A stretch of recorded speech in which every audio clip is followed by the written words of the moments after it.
മറ്റു വാർത്തകളിലേക്ക് പോയാൽ കലാമണ്ഡലം ചാൻസലർ മല്ലിക സാരാഭായിക്ക് ശമ്പളം നൽകാനുള്ള തീരുമാനത്തിനെതിരെ മുൻ രജിസ്ട്രാർ NR ഗ്രാമപ്രകാശ് ഗവർണറെ മാറ്റി ചാൻസലറായി മല്ലിക സാരാഭായിയെ നിയമിക്കുമ്പോൾ ശമ്പളം നൽകേണ്ടതില്ല എന്നാണ് സർക്കാർ പറഞ്ഞിരുന്നത്. എന്നാൽ ഇപ്പോൾ 2 ലക്ഷം രൂപ ശമ്പളമായി നൽകാനുള്ള സർക്കാർ നീക്കം തെറ്റാണെന്നും ഈ തീരുമാനം കലാമണ്ഡലത്തെ സാമ്പത്തികമായി തകർക്കുന്നുവെന്നും ഗ്രാമപ്രകാശ് പറഞ്ഞു.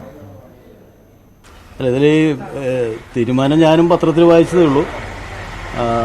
കഴിഞ്ഞ ദിവസം എല്ലാ പത്രങ്ങളും വന്നിരുന്നു. തീരുമാനം നിശ്ചയമായിട്ട് അത്ഭുതപ്പെടുത്തുന്നൊരു തീരുമാനമാണ്. കാരണം ചാൻസലറെ സംബന്ധിച്ച് ചാൻസലർ എന്ന് പറയുന്നൊരു ഓർണമെൻ്റൽ പോസ്റ്റ് മാത്രമാണ്. എല്ലാ യൂണിവേഴ്സിറ്റികളിലും ചാൻസലർ എന്ന് പറയുന്നൊരു ഓർണമെൻ്റൽ പോസ്റ്റാണ്, ഒരു പെയ്ഡ് പോസ്റ്റല്ല. കാരണം ചാൻസലർക്ക് ഒരു എക്സിക്യൂട്ടീവ് പവറില്ല. ഇപ്പോൾ വൈസ് ചാൻസലർ എന്ന് പറഞ്ഞാൽ അവിടുത്തെ ഫുൾ ടൈം ഓഫീസറാണ്, എക്സിക്യൂട്ടീവ് ആണ്. അതുകൊണ്ട് അദ്ദേഹത്തിന് പേയ്മെൻ്റ് ഉണ്ട്. മാത്രമല്ല വൈസ് ചാൻസലർ തീരുമാനിക്കുമ്പോൾ വൈസ് ചാൻസലർക്ക് നിശ്ചിത അക്കാഡമിക് യോഗ്യതകൾ പറയും. ചാൻസലർക്ക് ഒരു യോഗ്യതയില്ല. ഒരു യൂണിവേഴ്സിറ്റിയും അങ്ങനെ ചാൻസലർക്ക് പ്രത്യേക യോഗ്യതയോ എക്സിക്യൂട്ടീവ് പവറോ പറഞ്ഞിട്ടില്ല. പണി എന്ന് പറഞ്ഞാൽ ഇപ്പോൾ സാധാരണ യൂണിവേഴ്സിറ്റികളിൽ സാധാരണ യൂണിവേഴ്സിറ്റി എന്ന് ഇപ്പോൾ കാലിക്കറ്റ് യൂണിവേഴ്സിറ്റി, കേരള യൂണിവേഴ്സിറ്റി പോലുള്ള യൂണിവേഴ്സിറ്റികൾ അത് നിയമസഭയിലെ നിയമമുഖേന വരുന്നതാണ്, ആക്ട് മുഖേന വരുന്നതാണ്. അപ്പോൾ ആ ആക്ട് മുഖേന വരുന്ന യൂണിവേഴ്സിറ്റികളിൽ ചാൻസലർ ഗവർണറായിട്ടാണ് ഇപ്പോൾ തീരുമാനിച്ചത്. ഇപ്പോൾ കേരളത്തിൽ തന്നെ 14 യൂണിവേഴ്സിറ്റികളിലും ഗവർണറാണ്. ആ ഗവർണർക്ക് ആ ചാൻസലർക്ക് സാധാരണ യൂണിവേഴ്സിറ്റികളിൽ ചാൻസലർക്ക് ചില പവറുകൾ കൊടുത്തിട്ടുണ്ട്. ഇപ്പോൾ പരാതികൾ പരിഗണിക്കുക തുടങ്ങിയ ചില ചുമതലകളുണ്ട്. പക്ഷെ ഡീംഡ് യൂണിവേഴ്സിറ്റി എന്ന് പറയുന്നത് നിയമസഭയിലെ നിയമം അനുസരിച്ച് വരുന്ന ഒന്നല്ല.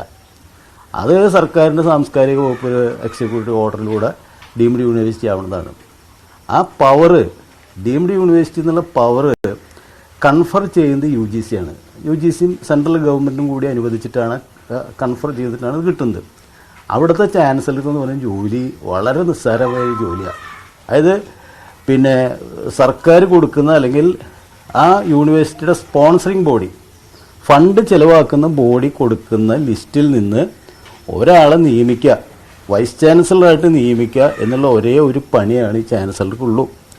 പിന്നൊരു പണിയുള്ളത് യൂണിവേഴ്സിറ്റിയിൽ കോൺവെക്കേഷൻ നടക്കുന്ന സമയത്ത് ബിരുദ ചടങ്ങ് നടക്കുമല്ലോ, ആ സമയത്ത് അതിൽ അധ്യക്ഷനാവുക എന്നുള്ളൊരു ജോലിയല്ലാതെ ഒരു ജോലിയും ഈ കലാമണ്ഡലം ഡീംഡ് യൂണിവേഴ്സിറ്റിയുടെ ചാൻസലർക്ക് ഇല്ല. അതാണ് നമ്മൾ എന്നെ അത്ഭുതപ്പെടുത്തിയതാണ്. അങ്ങനെയുള്ള ഒരാൾക്ക് എന്തിനാണ് ഈ 2 ലക്ഷം കൊടുക്കുന്നത്? പ്രത്യേകിച്ചും പണിയെടുക്കാത്ത ഒരാൾക്ക് ശമ്പളം കൊടുക്കുക എന്ന് പറയുന്നത് ഒരു വളരെ മോശമായൊരു കീഴ്വഴക്കാണ്. ശരിക്കും പറഞ്ഞാൽ സർക്കാരിനെ ആരോ തെറ്റിദ്ധരിപ്പിച്ചതാണ് എന്നാണ് എനിക്ക് തോന്നുന്നത്. ഇപ്പോൾ കലാമണ്ഡലത്തിന് തന്നെ അധികാരികളാണോ എന്നെനിക്കറിയില്ല. സർക്കാർ അത് ശരിയായ രീതിയിൽ ആലോചിച്ചിട്ടാണോ അത് ചെയ്തത് എന്നെനിക്കറിയില്ല. അതെന്തായാലും ഒരു തെറ്റായൊരു തീരുമാനമാണ്. പണിയെടുക്കാത്ത ഒരാൾക്ക് ഇങ്ങനെ ശമ്പളം കൊടുക്കുക. മുൻപ് സാംസ്കാരിക മന്ത്രി തന്നെ അറിയിച്ചിട്ടുള്ളത് ഇവർ പ്രതിഫലേച്ഛയില്ലാതെ പ്രവർത്തിക്കുമെന്നുള്ള കാര്യമാണ്. ഇപ്പോൾ 2 വർഷത്തെ കണക്കെടുക്കുമ്പോൾ 50 ലക്ഷത്തിൽ പരം, അര കോടി രൂപയിൽ പരം ഇവർക്ക് പ്രതിഫലമായി നൽകേണ്ട ഒരു സാഹചര്യമാണ്. അല്ല, അങ്ങനെയാണ് നിയമസഭയിലും പറഞ്ഞതും നമ്മുടെ ധാരണയും അങ്ങനെയാണ് ആയിരുന്നു. ഇപ്പം ചാൻസലറായിട്ട് ഇങ്ങനെ കലാമണ്ഡലത്തിൻ്റെ ഒരു ചാൻസലറെ ആയിട്ട് ഗവർണറെ സ്ഥാനത്ത് മാറ്റണം എന്നുള്ളത് കുറേ കാലമായിട്ടുള്ളൊരു ആവശ്യമാണ്. ഇപ്പോൾ ഞാനൊക്കെ കഴിഞ്ഞ ഗവൺമെൻറ് ബാലൻ മിനിസ്റ്റർ ഉള്ള സമയത്ത് തന്നെ ഞാനൊക്കെ പോയി എഴുതി കൊടുത്തിരുന്നതാണ്. കാരണം ഗവർണർക്ക് അവിടെ ഒരു പവർ വഹിക്കേണ്ട കാര്യമില്ല. സർക്കാരിൻ്റെയാണ് മുഴുവൻ ഫണ്ടും, സർക്കാരിൻ്റെ കീഴിൽ പ്രവർത്തിക്കുന്ന ഒരു സ്ഥാപനമായതുകൊണ്ട് ഗവർണർ അവിടെ പങ്കുവഹിക്കേണ്ട കാര്യമില്ല എന്ന് ഞങ്ങളൊക്കെ ആവശ്യപ്പെട്ടതാണ്. അങ്ങനെ ആവശ്യപ്പെട്ടത് ചാൻസലറെ വെക്കുന്ന സമയത്ത് കലാമണ്ഡലത്തിൻ്റെ സ്ഥിതിഗതികൾ മുഴുവൻ അറിയുന്ന ഒരാളെയായിരുന്നു യഥാർത്ഥത്തിൽ നിയമിക്കേണ്ടത്. ഞങ്ങളൊക്കെ ആ സമയത്ത് ഞാൻ സിൻഡിക്കേറ്റിലുണ്ടായിരുന്നു. ആ സമയത്ത് ഞങ്ങൾക്ക് മനസ്സിലൊരു ധാരണ ഉണ്ടായിരുന്നത് പത്മശ്രീ കലാമണ്ഡലം ഗോപിയാശാൻ ആയിരിക്കും ചാൻസലർ എന്നാണ്. യഥാർത്ഥത്തിൽ സർക്കാർ വലിയ ഒരു അവസരം നഷ്ടപ്പെടുത്തുക ചെയ്തത്.